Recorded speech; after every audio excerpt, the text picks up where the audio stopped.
Good morning students. मैं धीरज पुरा, lecturer EFM Gurugram degree college के इस यूट्यूब चैनल पर आपका हार्दिक स्वागत करता हूं। यहां पर इस चैनल पर BCom BA की सभी क्लासेस आपको ऑनलाइन मिल जाएगी and also BEd first year BA second year की वीडियोस भी आपको मिल जाएगी। तो लास्ट क्लास के अंदर हमने BCom फाइनल ईयर के अंक चार्ट के बारे में पढ़ा था, अंक चार्ट के बारे में। UNCTAD जो विश्व व्यापार संगठन का एक अंग माना जाता है और जो विश्व के रूप में व्यापार करने में हमें क्या करता है, सहायता प्रदान करता है। तो आज की क्लास के अंदर हम एक नए टॉपिक को डिस्कस करेंगे। जो टॉपिक हमारे लिए बहुत ही इंपॉर्टेंट रहेगा उसको हम डिस्कस करने वाले हैं। तो आज हम पढ़ेंगे export import bank of India. चलिए स्टूडेंट्स, बिना अपने समय व्यतीत किए मैं स्टार्ट करता हूँ export import bank of India. तो export import bank of India को अगर मैं रिप्रेजेंट करूं तो एक तरह का ये एक ऐसा बैंक है जो एक्सपोर्ट यानी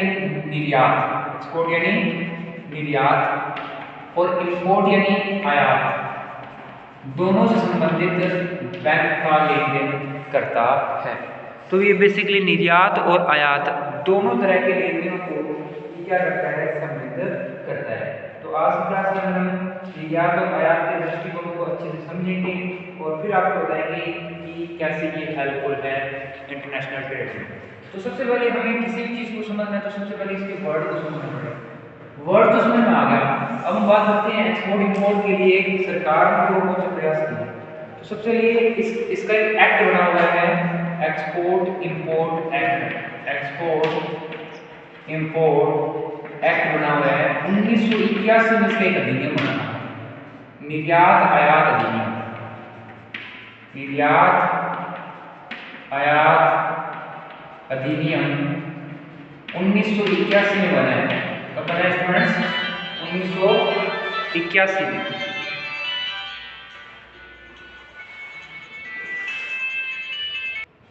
हाँ जी स्टूडेंट्स, तो यहाँ पर हमने बात की थी एक्सपोर्ट इंपोर्ट एक्ट बना था 1981 में। ये अधिनियम 1981 को भारत सरकार द्वारा लाना ही गया था, लेकिन इसकी जो शुरुआत हुई थी वो 1982 में की शुरुआत, ठीक है। इसकी जो शुरुआत हुई थी वो 1982 में। अब अगर हम ये देखें तो निर्यात या व्यापार की इसी संस्था के रूप में कार्य की। इसमें स्थापना से पूर्व 1977 से IDBI के रूप में भारतीय अंतरराष्ट्रीय मतलब IDBI का नाम बदल कर ये रख दिया गया था। IDBI पहले रहती थी industrial development bank of India. ये पहले 1977 से लागू हो गई है। तो 1977 के बाद 1981 में इसका नाम बदल कर ये रख दिया गया था और फिर IDBI ही एक हमारा एक ऐसा शीर्ष बैंक के रूप में काम आ रहा है। अब बेसिकली ये जो एक्सपोर्ट इंपोर्ट बैंक है इसकी आवश्यकता क्यों पड़ी, तो आज हम पढ़ने जा रहे हैं इसकी आवश्यकता, नीड। अब आवश्यकता कौन कौन सी है, तो सबसे पहले है ये निर्यात को बढ़ावा देता है। इसको निर्यात को क्या देता है, बढ़ावा देता है, ठीक है। इसके अलावा अगर हम बात करें तो और क्या क्या कार्य करता है ये,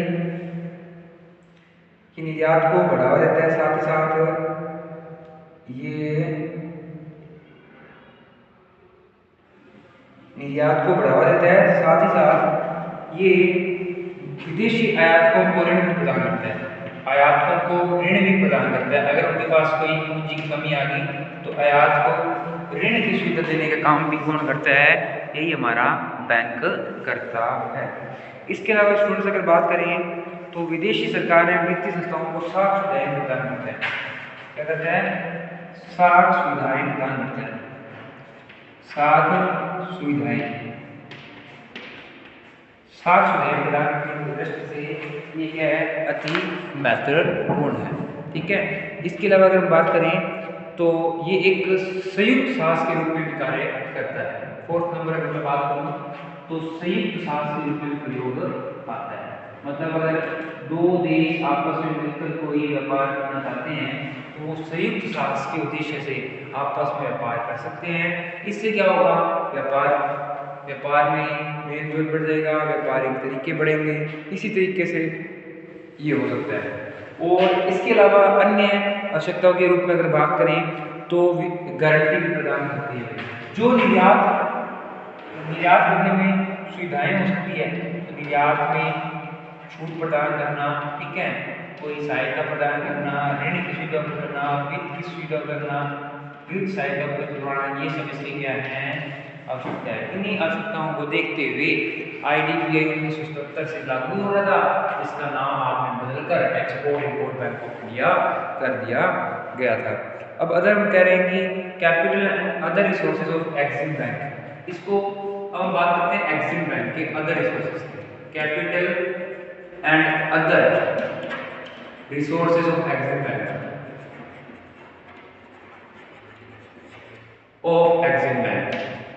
देखो एक्सिम बैंक क्या होता है और एक्सिम बैंक के अंदर कैपिटल और अदर रिसोर्सेज का क्या मतलब है। तो 1982 में इसकी स्थापना की गई थी। एक्सिम बैंक की स्थापना कब हुई थी? 1982 में। मतलब इन दोनों की शुरुआत, इसकी स्थापना लगभग सेम है। तो ये स्थापना हुई थी एक्सिम बैंक की, कब हुई थी? 1982 में, ठीक है। और अगर हम बात करें तो सबसे पहले इसकी जो ऑथराइज कैपिटल थी वो 200 करोड़ थी, यानी अधिकृत पूंजी कितनी मानी गई थी? अधिकृत पूंजी 200 करोड़ रुपए मानी गई थी। कितनी? 200 करोड़ रुपए। मतलब इतनी पूंजी लगाकर ये बैंक स्थापित किया गया था। फिर धीरे धीरे जैसे जैसे जरूरत पड़ी इस अधिकृत पूंजी को भी धीरे धीरे बढ़ाया गया था, ताकि धीरे धीरे इसमें बढ़ोतरी हो सके। यहाँ तक होप की चीजें आपको क्लियर हो रही होगी, ठीक है। इसके बाद अगर स्टार्ट रहें तो अभी तक 1982 के अंत में बैंक के कुल पूंजीगत साधन 356 करोड़ रुपए हो गए। अब ये पूंजी कितनी होगी? 386 के आसपास होगी, सॉरी 56 के आसपास होगी अभी वर्तमान में इतनी है। तो ग्रोथ आप देख सकते हो कि ज्यादा ग्रोथ नहीं हुई है। अब बात कर रहे हैं हम इसके संगठन की, एक्सिम बैंक के संगठन की अगर बात करें तो एक्सिम बैंक का संगठन पढ़ रहे हैं। तो एक्सिम बैंक का संगठन स्टूडेंट्स आप अभी देखेंगे एक्सिम बैंक का संगठन क्या है। तो अब अगर हम बात कर रहे हैं संगठन मतलब एक्सिम बैंक के अंदर कौन कौन आता है, तो एक्सिम संगठन की अगर बात करें तो एक्सिम संगठन में स्टूडेंट्स इसका संचालन 16 सदस्यीय संचालन मंडली द्वारा होता है। 16 सदस्य होते हैं इस संचालन मंडल में, 16 सदस्य संचालन मंडल है, ये इसका संचालन मंडल है, ठीक है। 16 सदस्यीय संचालन मंडल इसका संचालन करता है और सदस्य संचालन मंडल में से एक अध्यक्ष और 2 वित्त मंत्रालय से होते हैं। एक तो अध्यक्ष होता है और 2 उपाध्यक्ष होते हैं जो वित्त मंत्रालय से होते हैं, 2 अन्य वित्त मंत्रालय से होते हैं, ठीक है स्टूडेंट्स। 2 वित्त मंत्रालय से होते हैं और एक अध्यक्ष होता है, ये प्रबंध निदेशक होते हैं। 2 अन्य MD होते हैं, MD यानी मैनेजिंग डायरेक्टर, प्रबंध निदेशक, ठीक है।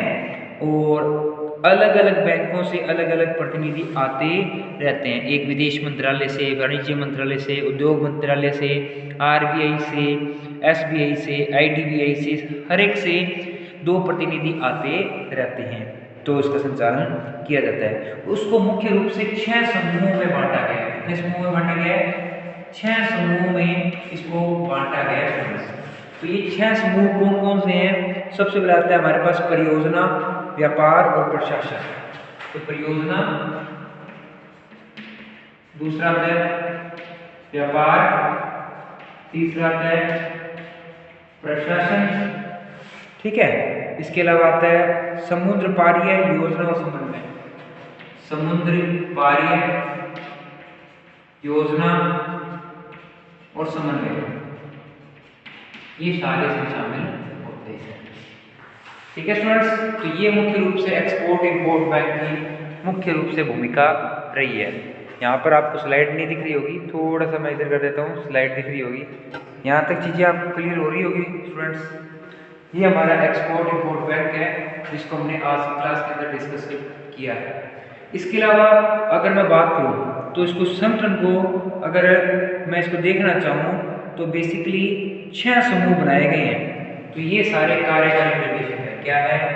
कार्यकारी निर्देशक, इसके रूप में इसका प्रयोग किया गया है। कार्यकर्मी के रूप में अलग अलग 6 बनाए गए हैं 6 तो आपके सामने समूह बनाए गए हैं, ठीक है। इसके अलावा इसका सचिवालय अलग है, देखो इसका सचिवालय अलग है, यहाँ सचिवालय आएगा, ये आपको स्क्रीन नहीं दिखी होगी वो भी दिखा देते हैं आपको। तो सचिवालय स्टूडेंट्स आपको कॉर्नर में दिखेगा, ये देखो दिख रहा होगा आपको सचिवालय, होप कि अब आपको स्क्रीन दिख रही होगी। सचिवालय के अंदर स्टूडेंट्स आपको क्या करना है, यहाँ पर सचिवालय। अब देखो सचिवालय के अंदर क्या क्या आएगा वो हम डिस्कस कर रहे हैं। तो सबसे पहले सचिवालय को ही हम क्या बोलते हैं, विधि विभाग, आंतरिक लेखा अंकेक्षण विधि किसी के अंदर होगा, जो आपका कानूनी विभाग होगा, ठीक है, अंकेक्षण विभाग होगा, खातों की जांच करना, वो सब आपका सचिवालय के अंदर होगा, ठीक है। लेकिन जो एग्जीक्यूशन है वो सिर्फ क्या करेगा, 6 सदस्यीय टीम के आधार पर आपका क्रियान्वयन करेगा, और ये सारा हमारा एग्जिम बैंक काम करता है, यानी एक्सपोर्ट इंपोर्ट बैंक, इसी को बोलते हैं EXIM bank, export import bank है, कोई खास नहीं है, मतलब दोनों एक ही तरह के हैं, उसको अलग तरीके से ढांचा दे रखा है। 16 सदस्य की संचालन है, 6 सदस्य नीचे हो गए, 10 ऊपर हैं, उसमें से 2 अलग अलग क्षेत्र से आते हैं, 2 आरबीआई से आते हैं, 2 अन्य बैंक से आते हैं, 2 वाणिज्यिक बैंक से आते हैं, 2 विदेशों से आते हैं, 2 अपने को सहायक प्रतिनिधि औद्योगिक विकास बैंक से ले लिए जाते हैं। अब अगर हम बात करें तो एग्जिम बैंक के क्रियान्वयन तो देखो वित्त के आधार पर होता है कि लेन देन करना, जो भी ऋण वगैरह देना है वो देना, ये सारे इसके काम है। इसके अलावा भी मुख्य रूप से इसके और क्या क्या काम है तो वो हम डिस्कस कर लेते हैं। तो देखो ऋणदायी कार्यक्रम क्या है, ऋण देने का कार्यक्रम। तो हम अभी ऋण देने का कार्यक्रम डिस्कस करेंगे, तो उसको मैं थोड़ा सा स्क्रीन रोटेट कर देता हूँ, चेंज कर देता हूँ, ये रहा। ऋण देने का कार्यक्रम क्या है, तो स्टूडेंट अब हम पढ़ने जा रहे हैं ऋणदायी कार्यक्रम, ऋणदायी कार्यक्रम। थोड़ा सा हम तरीके से करेंगे क्योंकि ये थोड़ा सा लंबा जरूर जाने वाला है लेक्चर, लेकिन ऋणदायी कार्यक्रम के अंदर हम क्या डिस्कस करेंगे, तो स्टूडेंट्स ऋणदायी का कार्यक्रम नाम से कहते हैं, क्या कहते हैं, ऋण देने का कार्यक्रम, क्या कहते हैं, ऋण देने के कार्यक्रम, कि कैसे हम ऋण देने का कार्यक्रम करते हैं। तो सबसे पहले इसमें पहला जो कार्य आता है मुख्य रूप से, तो वो आता है भारतीय निर्यातों के लिए वित्तीय कार्यक्रम, ये तो भारतीयों के लिए पहला आता है, भारतीयों के लिए क्या ऋण की व्यवस्था की गई है, वो हमारा आता है भारतीय कार्यक्रम में कवर्ड होगा, ठीक है। दूसरा आता है वाणिज्यिक बैंक के लिए, इसके लिए वाणिज्यिक बैंक के लिए, वाणिज्यिक यानी जो हमारे आसपास बैंक है उनके लिए, बैंक के लिए वित्त कार्यक्रम क्या है। और थर्ड आता है अंतरराष्ट्रीय या विदेशी वित्त कार्यक्रम, अंतरराष्ट्रीय या इसी को हम बोल सकते हैं विदेशी।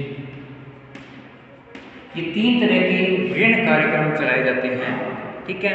और देखो अब हम बात करें भारतीयों के लिए ऋण कार्यक्रम की, तो भारतीयों को अलग अलग तरह के ऋण दिए जाते हैं, जैसे लदाने से पूर्व, लदाने के पश्चात, निर्यात इकाइयों में निवेश से संबंधित और उत्पादन से संबंधित, विक्रय से संबंधित, कार्यशील पूंजी से संबंधित, अगर कहीं निर्यात करें तो निर्यात से संबंधित, उत्पादन करने के लिए संबंधित, अलग अलग तरीके से भारतीयों को ऋण मिलते रहते हैं।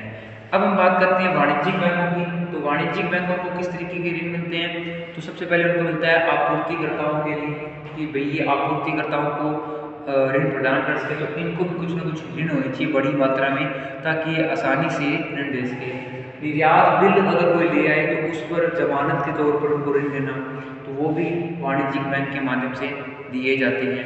इसके अलावा अगर थोक विक्रेता वगैरह आते हैं तो उनको भी ऋण देने की सुविधा दी जाती है, तो वो भी कवर्ड किए जाते हैं। इसके अलावा अंतर्राष्ट्रीय विदेशी व्यापार संबंधी सिस्टम भी क्या करते हैं, ऋण में हिस्सेदारी करते हैं, कि इंटरनेशनल लेवल पर अगर आपको ऋण देना हो तो किस प्रकार से आप ऋण देंगे, क्योंकि हमें देखो कोई देश व्यापार कर रहा है तो अपने देश का व्यापार अगर किसी अन्य देश को कर रहे हैं तो हो सकता है उसके पास पैसे ना हो, उसको कोई छूट दे दो, या फिर उधार की भी सुविधा होती है कि आप 1 महीने की 2 महीने की उधार दे दो। तो इतनी बड़ी मात्रा में आपने निर्यात किया है तो आप कहीं ना कहीं आपका उत्पादन इससे बाधित ना हो जाए, इसके लिए आप अंतर्राष्ट्रीय व्यापार में क्या करोगे, ऋण के माध्यम से व्यापार का आसानी से चला सकोगे, जिससे आपको भय नहीं होता कि हमारा व्यापार खतरे में जा रहा है या फिर किसी तरीके से हमारा कोई नुकसान हो रहा है। ऐसी चीज़ें आपको देखने को नहीं मिलेगी, ठीक है। और भारतीय आयात निर्यात बैंक तो बहुत ही पॉपुलर है, और ये भारतीय आयात निर्यात बैंक है, भारतीय बैंक। और भारत में 1982 से इसकी शुरुआत हुई। तो नॉर्मल सी बात है कि 82 से हमारी जो अर्थव्यवस्था है वो काफ़ी ज़्यादा सुधरी है। हमें बहुत ज़्यादा नहीं तो कुछ ना कुछ तो निर्यात और आयात में हमारी वृद्धि या संबंध देखने को मिलता है। हमने इससे पहले एक चैप्टर किया था बैलेंस ऑफ पेमेंट, कहीं ना कहीं वो इससे लिंक है, क्योंकि बैलेंस ऑफ पेमेंट के तरह एक्सपोर्ट इंपोर्ट में बीच में डिफरेंस निकालते हैं। तो यहाँ पर हमें एक्सपोर्ट इंपोर्ट बैंक दे रखे हैं, मतलब ये बैंक के माध्यम से क्या करते हैं, सभी लेन देन करते हैं। तो ये बैंक काम क्या करता है, निर्यात को बढ़ाने का कार्य देता है कि जितना ज़्यादा निर्यात बढ़ सके उतनी ज़्यादा आपकी जो आर्थिक स्थिति है वो मजबूत हो सकेगी, ठीक है। अभी 31 मार्च 2011 को 29 वर्ष ये पूरे कर चुका है। 31 मार्च 2011 ये अपने कितने वर्ष पूरे कर चुका है, 31। तो आप देख लीजिए इसकी शुरुआत हुई थी 82 से, 18 और 11 29 31 वर्ष तो पूरे हो गए, 31 वर्ष पूरे कर चुके हैं, ध्यान रखना स्टूडेंट्स, ठीक है। इसके अलावा अगर हम बात करें तो ये वित्त सहायता समय समय पर देते हैं। अब एग्जाम में क्वेश्चन क्या आता है कि एग्जिम बैंक क्या है, तो एग्जिम का मतलब क्या हो गया, एक्सपोर्ट इंपोर्ट बैंक, ठीक है। इसके अलावा क्वेश्चन क्या आता है, भारतीय निर्यात आयात बैंक के कोई 4 उद्देश्य लिखिए। अब 4 उद्देश्य आपको लिखने पड़ते हैं कि कौन कौन से 4 उद्देश्य है, तो अपने तरीके से लिख दो कि निर्यात में वृद्धि, आयात में ऋण सुधारना, साख सुधार बढ़ाना, संयुक्त स्वास्थ्य, निर्यात में छूट, वित्त सहायता, ये सारे आप लिख सकते हो। और ये भी पूछ सकते हैं कि एक्सिम बैंक ने वाणिज्यिक बैंक के संबंध में कौन कौन सी छूट से उपलब्ध करवाई है, कौन कौन से कार्यक्रम संचालित किए गए हैं। निर्यात आयात बैंक के जो कार्य हो सकता है, पर पोत पूर्व लगान क्या होता है, पहले क्या पेमेंट देना, वो सब, ठीक है। या फिर ये हो सकता है भारतीय आयात बैंक के वित्तीय साधन कौन कौन से हैं, तो वित्तीय साधन के अंदर हम आपको पढ़ेंगे कि वित्तीय साधन क्या है, ऋणदायी साधन क्या है, ऋण दे सकती है, ऋण ले सकती है, सारे वित्तीय साधन हैं। इसके अलावा अगर हम बात करें तो भारतीय निर्यात आयात बैंक की स्थापना कब हुई है, ये क्वेश्चन आ सकता है। इसी तरीके से अन्य भी क्वेश्चन पूछे जा सकते हैं, कार्य क्या है, उद्देश्य क्या है, स्थापना क्या हुई है, गठन क्या है, संरचना कैसी है, संगठन कैसा है। मुख्य रूप से इसके क्वेश्चन ये बनते हैं एक्सिम बैंक का संगठन क्या है, ठीक है। तो मुख्य रूप से इसके आपको 3 टॉपिक लर्न करने हैं, एक तो उसके बैंक की संगठन, स्थापना, कार्यविधि, उद्देश्य। पूरा चैप्टर आपका एक वीडियो में कवर हो चुका है, तो ये आप देख सकते हो। ये पूरी वीडियोस आपकी एक अच्छे से कवर की हुई है, जिसके अंदर हमने सबसे पहले किया था, क्या किया था, एक्सपोर्ट इंपोर्ट बैंक के अंदर हमने इसका, देखो स्टूडेंट क्या किया था हमने, सबसे पहले हमने इसका किया था एक्सपोर्ट इंपोर्ट बैंक के बारे में पढ़ा था कि एक्सपोर्ट इंपोर्ट बैंक है क्या। इसकी स्थापना पढ़ी थी, स्थापना 1981 में होती है। फिर हमने इसकी पढ़ी थी आवश्यकता को पढ़ने के बाद स्टूडेंट्स हमने क्या पढ़ा, इसके बाद हमने पढ़ा था एक्सपोर्ट इंपोर्ट बैंक के संगठन क्या है। संगठन के अंदर हमने पढ़ा था इसके 2 संगठन हैं, एक्जिम संगठन और सचिवालय। उसके बाद सदस्य संचालन मंडल पढ़ा था। उसके बाद हमने स्टूडेंट्स के अंदर पढ़ा था ऋणदायी कार्यक्रम क्या है। ऋणदायी कार्यक्रम को 3 भागों में बांटा गया है, भारतीय वाणिज्य बैंक, भारतीय अंतर्राष्ट्रीय बैंक और विदेशी बैंक, ठीक है। इसके बाद हमने ये पूरा कवर कर लिया है। तो इस तरीके से हम चीज़ों को अच्छे से समझ सकते हैं। होप कि यहाँ तक आपको चीज़ें क्लियर होगी, ठीक है स्टूडेंट्स। तो इस तरीके से हमने आज एक्सपोर्ट इंपोर्ट बैंक कवर किया है। तो हमारे साथ जुड़े रहने के लिए धन्यवाद। इसी तरीके की बीकॉम फाइनल ईयर की international business and finance videos करने के लिए हमारे चैनल को लाइक करें, सब्सक्राइब करें, शेयर करें, ठीक है। Thank you for watching this video. पसंद आए तो कमेंट में कीजिएगा।